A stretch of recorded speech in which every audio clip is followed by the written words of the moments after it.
Wind watch.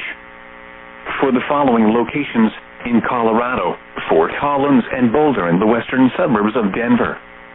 High wind watch in effect from Tuesday morning through Tuesday evening. What? West winds 25 to 35 miles per hour with gusts 60 to 75 miles per hour possible. Where? Fort Collins, Boulder in the western suburbs of Denver, as well as northern Weld County. Strongest winds will be near the base of the foothills, including the Highway 93 corridor, and along the Cheyenne Ridge. When? From Tuesday morning through Tuesday evening. The following impacts are expected. Damaging winds could blow down trees and power lines. Widespread power outages are possible. Travel could be difficult, especially for high-profile vehicles.